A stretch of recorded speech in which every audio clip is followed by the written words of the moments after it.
Hey friend, welcome back to the Vision Driven Health Podcast, your go-to place for how to create healthy habits that last in partnership with God. Now we've all been there. You suddenly have an urge to eat a specific food you are trying to avoid because you know once you have one bite, you'll have 10 more. And despite your efforts to think and talk yourself out of it, before you know it, you've already consumed more than you'd want and you feel miserable physically and you're already beating yourself up. Sometimes it even happens without thinking, and it's not until you're in the middle of eating whatever treat that is that you realize, wait a second, I'm trying not to do this. If you find yourself on the vicious cycle of emotional eating and giving into cravings, I have some very effective tips for you today. From God's design for your body to the grace He provides, there's a way to end this cycle for good. Do you find yourself struggling to consistently implement healthy habits? Do you lack energy, confidence, and motivation because of stress, overwhelm, and shame for having not gotten it together by now? Friend, there is hope and grace for your health. Hey, I'm Robin Ryan McDonald, host of the Vision Driven Health Podcast. I'm a follower of Jesus, a wife, a mama of two, and a seminarian turned health coach. And I'm so excited that you're here. I found myself in my early 20s captive to cravings and convenience, 20 pounds heavier, super tired, with a face full of acne. I could not figure out how to maintain healthy habits until I discovered the power of aligning my choices with God's vision. 10 years and 2 kids later, by the grace of God, I'm still prioritizing my health and feeling amazing. If you are over quick fixes and are ready to feel good in your own skin, then grab a giant water bottle and let's dive on in.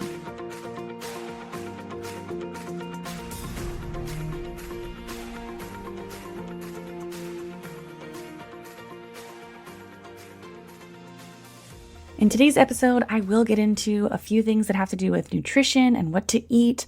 If you want an in-depth look at what to eat in order to provide your body with what it needs to be nourished, energized, and well, I created the What to Eat Masterclass to dispel any confusion on what exactly we need to eat in order to be well and get on the right track for healthy weight loss, increasing our energy, and honestly, consuming food the way that God designed.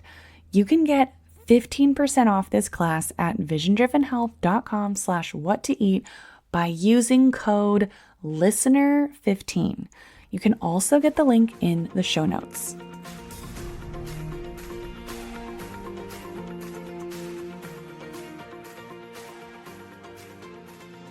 We're going to start off talking biologically, and then we'll get into more of the mindset, mental portion of my tips for you today. And normally I do start with the mind, but I actually think we give our mind a fighting chance when we cover some basic biological bases. The first one of my 7 tips for you today is to eat satiating foods. If you're not consuming meals and snacks that contain a high amount of protein and a reasonable amount of fat, that means you're consuming meals and snacks that are primarily carbs, which will not keep you full for very long. Carbs are fuel.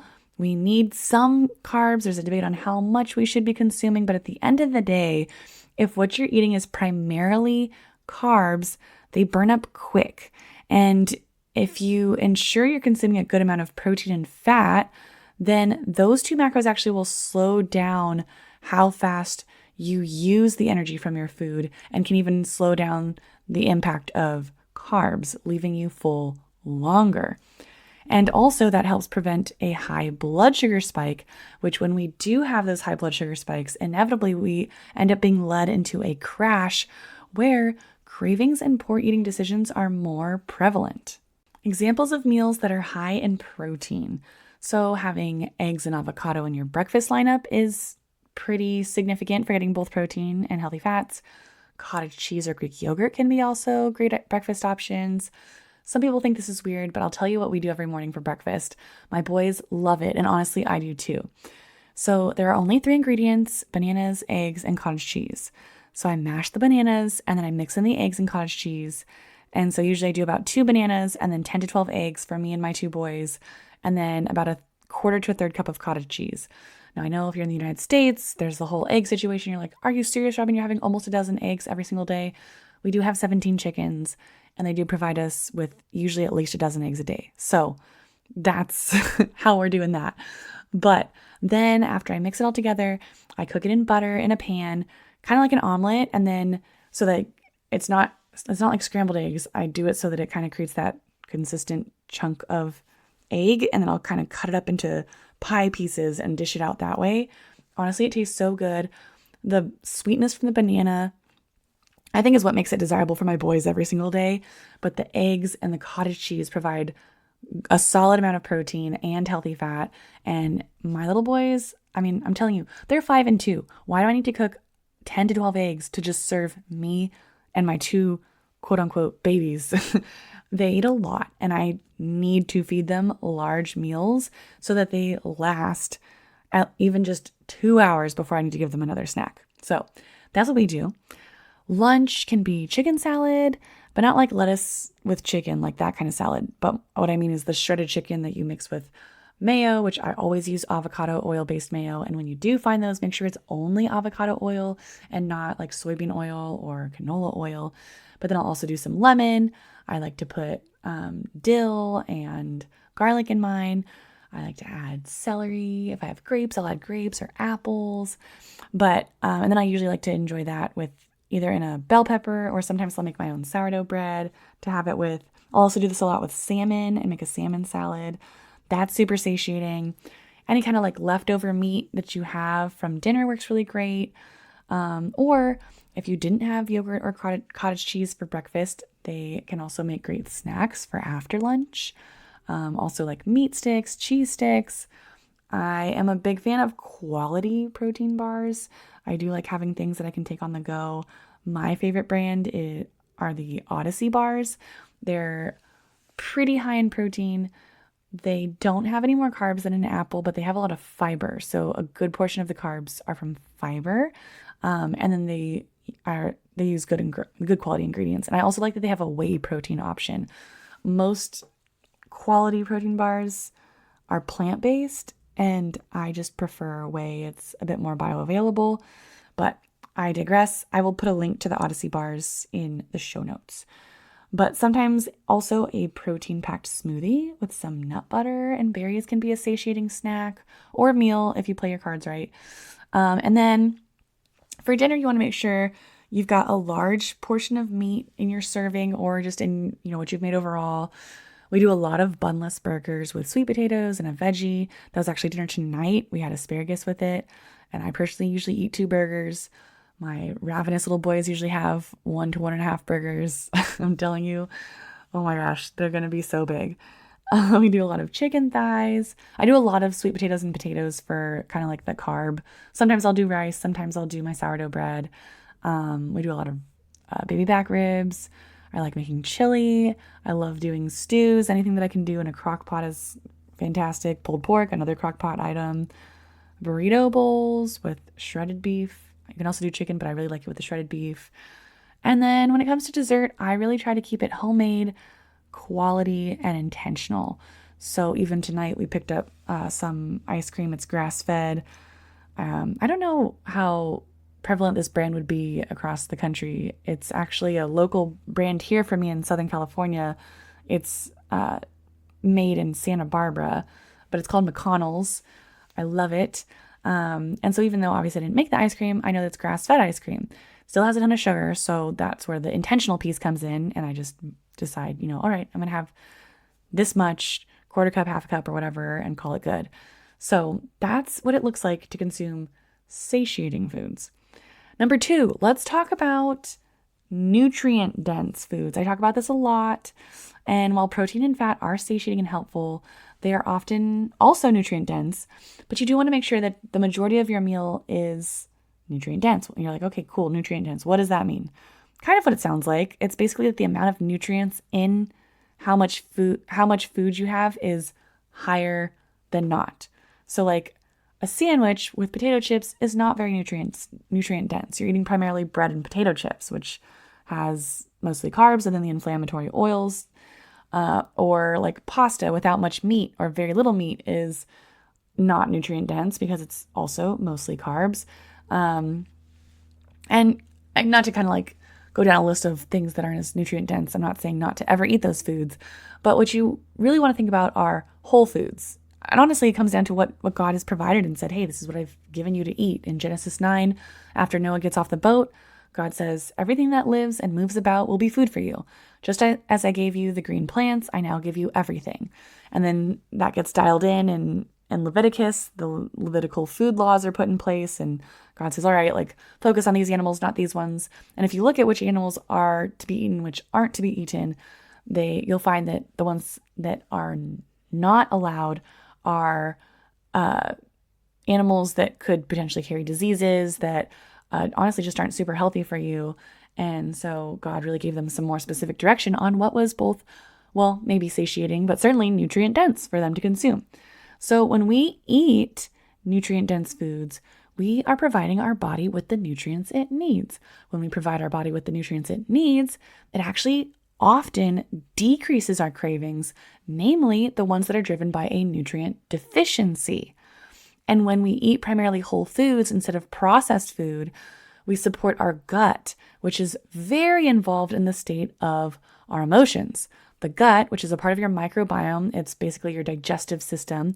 It's where there's a whole micro ecosystem of bacteria that is often referred to as the second brain, because every brain chemical that is produced in your brain is also produced in your gut. And so if we are consuming lots of processed food, we are not getting in enough nutrients, our gut is going to be completely imbalanced. We're going to have a whole crazy array of hormonal chemicals, brain chemicals, etc., emotional chemicals that are being produced. And honestly, there's been a lot of research that has attributed what's called dysbiosis, the imbalance of your gut, with anxiety and depression. So if we do not consistently eat well, we aren't focusing on nutrient density and getting those quality foods in, we're not giving ourselves a fighting chance when it comes to emotional eating and cravings. But often it can kind of feel like the chicken or the egg thing, where it's like, okay, which came first? The emotional challenges because I was eating poorly, or the emotional challenges are leading me to eat poorly, and it just becomes kind of that vicious cycle. And so that leads me to number 3, which is to get curious about your cravings and what you're wanting to eat. Oftentimes when the challenge is to consistently eat healthy because of our emotions, it can be tough to break that cycle. And so it's just really important to train yourself to become self-aware enough to identify when you are having a craving or when you are feeling emotionally led in your eating choices. And so then what you want to do is, like I said, get curious. So ask yourself questions like, why am I craving this? Did I not have a satisfying meal prior? Am I just hungry for the next meal? Have I had a stressful day? Did something upset me just now? And just really trying to, sit with yourself and ask like, all right, is this like, am I actually just hungry? I need to eat something satiating in whole foods. Am I emotionally stressed? Or even thinking about the day, the week, a conversation you just had. And honestly, sometimes I'm trying to do my best to get off social media. I'm kind of on, I'm kind of off. I don't like the mindless scroll. I really try not to do that. I still do it sometimes. And sometimes I'll notice I might see something that I find bothersome. And even though I've already scrolled past it, I have kind of this like anxious feeling. And I'm like, why am I feeling anxious? And then I have to like stop for a second and think like, oh yeah, I saw that disturbing reel or post, or someone might have texted me and maybe it was like a little, I don't know, there's something about it that required or instigated some kind of conflict or something that I need to work on or something that makes me feel a little stressed out. And so then I'm feeling kind of stressed, but I forgot that I had just read that text because I moved on to what I'm like trying to focus on. So sometimes we have these emotional responses to things we see, but we don't realize, oh yeah, it was that conversation. Oh yeah, it was that text. Oh yeah, it was that reel that I saw. So again, being self-aware, asking yourself those questions, getting curious about the cravings is a really important skill and habit to develop. Okay, so once you've established a baseline awareness and curiosity about your eating, you can then begin to rewire your brain. Your brain is malleable. It's neuroplastic. We don't have to be stagnant and never grow. We are so capable of complete transformation, and that happens in partnership with God. So when you are in that moment of wanting to eat the whole pint of ice cream, take these 3 simple steps. The 3 steps are, normally I would, but the truth is, so instead. So you say, for example, to use that as an example, normally I would eat this entire ice cream and then feel crummy about it and beat myself up about it the next few days while I continue to make unhealthy, emotionally driven choices. And so, right, that's normally I would do this. But the truth is, I don't have to do that. By God's grace, I can choose to have a little bit of this ice cream or none at all. And regardless of my choices tonight, my identity is found in Christ, not in my mistakes. I don't have to spiral moving forward, and I can always get back on track. So you declare a truth. Then you do the so instead and say, so instead, I'm choosing to have a small portion and to reflect on what I've been feeling today to better understand why I had this craving in the first place. And that actually literally scientifically can and does help to rewire your brain to go from what you normally would do to creating a new response to that same craving moving forward. Number 5, if you're struggling to implement that and you're struggling, you're like, sometimes I'm aware, sometimes I'm not. A super helpful habit you can implement is to decide early. Decide the night before what you're going to have for breakfast and lunch and dinner. Pre-pack snacks to take with you on the go. Pre-decide before you go to dinner with your friends. Look at the menu for the restaurant that you know that you're going to in advance and make your decision. Don't let the emotional moment decide for you. You can set intentions and make the decision that you're going to stick with them. Number 6, inevitably there will be times when you don't do what you intended to do and you aren't aware enough to redirect yourself. But when you do realize that you've gone a direction you didn't want to go with your eating choices, you can course correct. That's number 6, course correct. We never fail unless we stop trying. If you stop learning and growing and focusing on getting better, then yeah, you failed. But if you're learning and discovering what stressors are triggering your emotional eating, if you're discovering what hurts and patterns have forged the habit that you have, if you're learning the power of God's grace to set you free and set you on a different trajectory, well, then you are making progress. You're not failing. You're growing. You're learning. You're getting closer and closer to creating a healthy lifestyle that reflects who you are in Jesus and what's available in Him. And that takes time and trial and error. And so it's hard because sometimes it can feel like we have messed up and failed and it's never going to get any better. But I'm telling you, if you can course correct and realize that you can always get back on track, don't let too much time pass before you get back on track and just shorten that distance, decrease the amount of mistakes you make, you are making progress. And then that leads me to my final important habit for overcoming emotional eating and cravings, and that is to take hold of God's grace. We cannot truly be transformed and create new behaviors and habits without God's grace. He sets us free in all areas, emotionally, physically, and spiritually. And often, all 3 of those elements are at play when we struggle with emotional eating and cravings.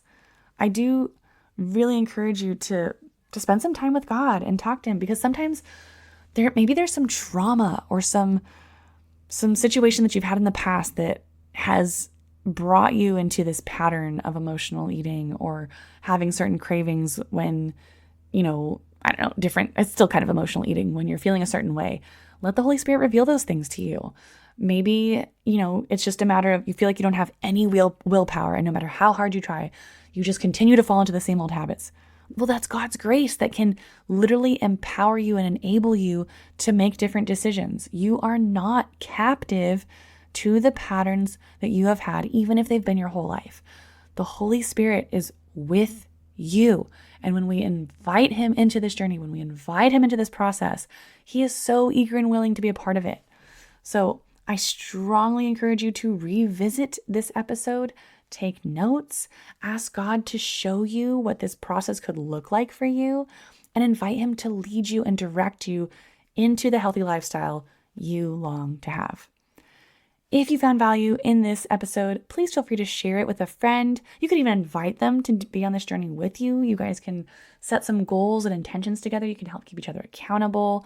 And if you need help learning more about what to eat, don't forget to check out the What to Eat Masterclass at visiondrivenhealth.com/what-to-eat and grab that discount by using the code LISTENER15.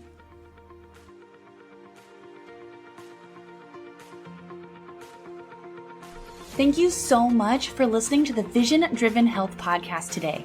I hope this episode inspired you, supported you, and blessed you in some way. If it did, it would mean the world if you would leave a 5-star written review on Apple Podcast and share this episode on your social media. The more reviews and shares this gets, the more people can be blessed and encouraged in creating a Jesus-centered, sustainable, healthy lifestyle. If you want to hang with me and other Jesus-loving ladies who are creating healthy habits that last, be sure to join my free Facebook group, the Made Well Mastermind. Use the link in the show notes to join. Be blessed with hope, joy, and health. I'll see you next week. Again, the Vision Driven Health podcast is under the umbrella of Made Well Health Incorporated. The content on this podcast is for informational and educational purposes only. It is not intended for medical advice. It does not take the place of medical advice or treatment from a physician. Listeners should consult their own doctor or a qualified healthcare professional for specific health concerns and questions.